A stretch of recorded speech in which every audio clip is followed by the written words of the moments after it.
Hey guys, it's MJ here. Welcome to today's episode. We are going to talk about floor sleeping with a physical therapist. So this is Dr. Molly Hart, and I'm so excited to have you here. First of all, thank you so much. And a lot of you guys last time had a lot of conflict with the fact that my interview was with a chiropractor. So I thought, if I could have a credible source, why not find a physical therapist to talk to? So Molly, if you'd like to take some time to introduce yourself. So hi there, my name is Molly Hart. I actually, technically right now, am Molly Knight, but I will be Molly Hart in about a month when I get married. But yeah, so I received my doctorate of physical therapy degree last year, and I wanted to come on here today with MJ and just talk about floor sleeping. I love all the benefits when it comes to floor sleeping, but you guys had a lot of questions, a lot of different experiences in trying to floor sleep, and I hope that we can clarify a lot of those things so you can decide whether or not you think floor sleeping is good or bad, or it's for you. Yeah. So the first question that I had for you, Molly, is floor sleeping bad? We'll just get to the punch here. So I do not think floor sleeping is bad, number one. So MJ had asked me about this when I first started working with her, and well, first off, when I came to her house, I was so impressed with the minimalism that I did see, and she's like, "Let me show you my floor that's on my bed that's on the floor," and I was like, okay, and so I started looking into it more, and what I have discovered via the knowledge I already know, but also what the research is showing and just my own personal experience, no, floor sleeping is not bad, and we don't need to put all of these intense stigmas on everything. So I do not agree with with some people's opinion on that they think it's bad. That it's overall bad. Mm-hmm. But there are a lot of people who are trying to floor sleep. Mm-hmm. They're feeling sore. Typically what I tell them is, like, if you're used to this all the time, right, spending another 6 to 10 hours like this is going to be kind of a shock for the body. Yes. But I was curious, what you would do to approach that, or what you would look out for, because when you're feeling a little sore, you're kind of like, wait, is this good? You want me to sleep on the floor? Yeah. So if you think about our current society, what do we do a lot? We do a lot of sitting. We're always in a forward posture. So then to lay on a bed, especially the floor, which is completely straight, you have to then go into an extended posture, which is not something that we really do as a society. So that's gonna feel weird to take our rounded shoulders and then let it come back. So what are ways that we can approach this and not have so much soreness? Well, number one, everything in life, whether you're floor sleeping, whether you're working out, name it, list it, you need to slowly pace into it. And that's the number one thing that people, in my opinion, do wrong, and that is why I have a job, because people don't pace into things. They just kind of do something, expect the body just to adapt super quickly. And our body is beautiful and it's amazing and it can do a lot of things, but it can't do something really quickly and then not have a form of stress put upon it that you're gonna feel the next day. So if I'm really rounded forward and now I'm laying in a really soft bed every single night, that's gonna promote my rounding forward. It's gonna actually support me into that position, and my butt's gonna kind of really sink into the bed, and then I'm gonna wake up and I'm gonna sit at my desk for 8 hours, and next thing you know, what am I doing all day long? I'm in this position. So if I'm gonna go lay on the floor, number one, we need to use props like pillows and so forth to actually support the shoulder. So I would recommend, if you're gonna start out, maybe put some pillows or some blankets up underneath those shoulders, actually keep them rested in that poor posture, let them be there. We call that positional release. And then you're gonna slowly start to take away layers. Each night, you might take away a little bit more, and you also might not start directly on the floor itself. You'll actually go from maybe a really soft bed to a really thick pad on the floor, and then you take away a pad. And little by little, if you do that, your body is going to start to adapt to these new forces and stresses that you're putting on it, and it's not going to be so shocked by everything that's happening. Well, I will say that we used to sleep directly on the floor. And when I did a video on this. I have like 5 pillows, and a lot of people were like, well, what's the point if you're gonna have 5 pillows anyways? It's still easy to pick the pillows up, but because I spent so much time with the pillows, recently I decided to lay flat on the floor, and I got sore. Yeah. I got really sore, and I was like, wow, I didn't realize that just being in a side position like this, where the shoulders a little bit forward and then coming to this, would do that. Yes. So it makes sense. And I did what you said. I didn't do 5, I did 3 pillows. And I just supported the shoulders a little bit, and the soreness went away. Yeah. So Molly, remember, is gonna have a bunch of methods for floor sleeping to share with you.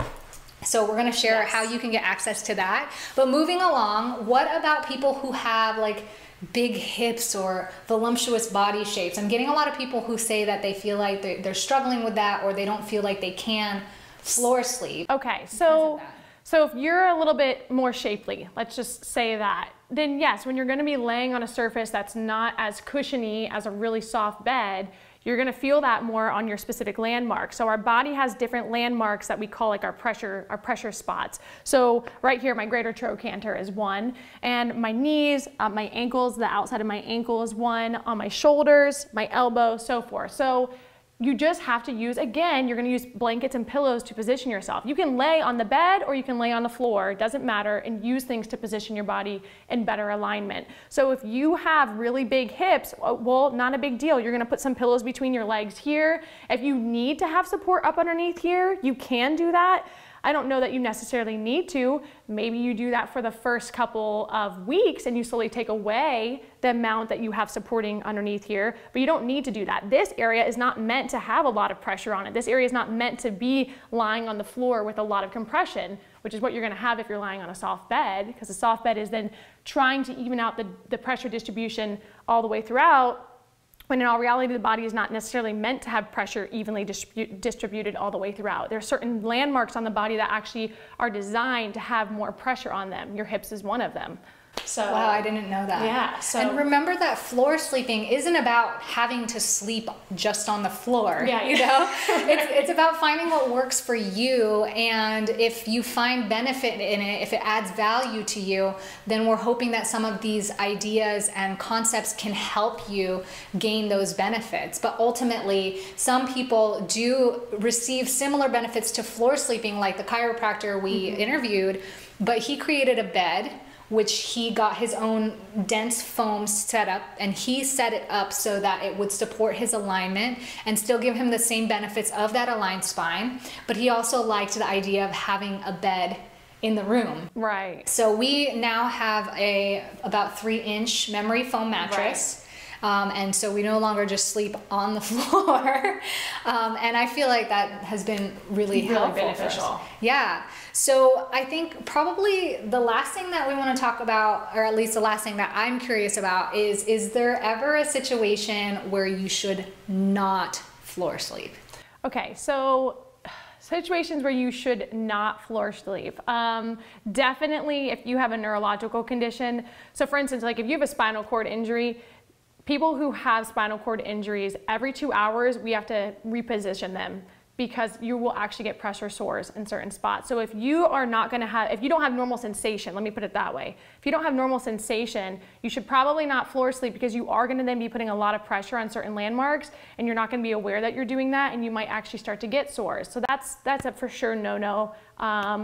If you have a lot of difficulty getting up and off the floor, just because of disability or may it be pain, you want to slowly progress into this if you're going to do it. You can't just go straight right into it, I would say. But otherwise, I really wouldn't say there's anybody, people place too many harsh rules, like yes, no. There's no harsh rules. Our bodies are so amazing, their ability to adapt. So if you decide today, I want to floor sleep, go for it. Just pace into it, do it appropriately, and see how your body reacts to it. And the best way to see if your body reacts well and if you're doing it in a healthy way is to make sure you get checked by your PT. You guys know I preach this all the time. Check your levels, check your body, be preventative, not responsive. The whole idea is to create a culture and balance within your body so that you can not only maintain health, but grow from a healthy disposition instead of responding to stuff that you don't know is happening until a problem occurs. Right. So do you have any other added thoughts? Like I have a couple things I just want to put in there about also like the benefits behind floor sleeping. So number one, if you look at the research, I started doing some more research on this. I found a systematic review, which is one of the highest levels of evidence for research, that did compare different mattresses and their firmness. And what they found via looking at a bunch of different articles that they put together is a medium to a firm surface is actually ideal. And another one that they found that was ideal is something that you can position yourself. So if you're able to like inflate it yourself or move it around. Point being that that was the best position. Why? They found the soft ones actually were a little bit too supporting, and they evenly distributed the pressure. And if you have your pressure evenly distributed, you're not going to move as much. So when people all the time who are in pain, they're like, oh, I have to change positions all the time. They constantly tell me that. I tell them, good, you should be moving around. A healthy person, I don't know if you watch me, watch this video, I'm moving around this entire time. You're just going to naturally move because your body is starting to get pressure in certain spots, so it's going to move to decrease that pressure. Now I get more blood flow, great, my tissue is wonderful, happy. So if you are lying in a position and you start to get those feelings of pressure, what are you going to do? You're going to roll around more at nighttime. The more you move at nighttime, the more we're evenly distributing the blood to all of our tissues. The body craves movement. I mean, we have to have movement. If you are in chronic pain and you're not moving because movement hurts, you need to go see a physical therapist, because not moving is going to absolutely only decondition the body more. So sleeping on a firmer surface is going to make you actually move a little bit more at nighttime, which is going to be a positive thing as far as a pain perspective goes. So that's one thing. I don't know if there's anything else that I wanted to say. Well, I went on my little rant.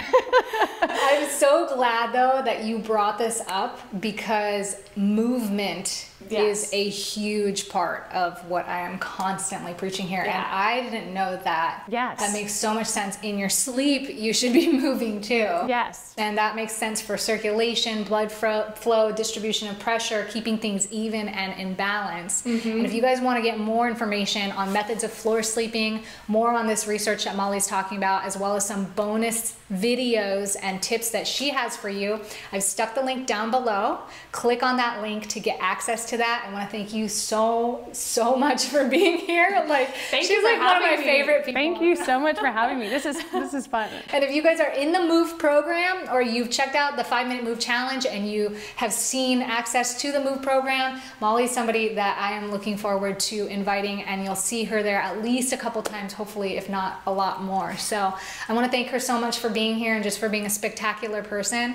And I want to thank you guys for being a part of this video, and hopefully you found a lot of value and a lot of insight here. So thank you guys so much. Thank you. We'll see you next time.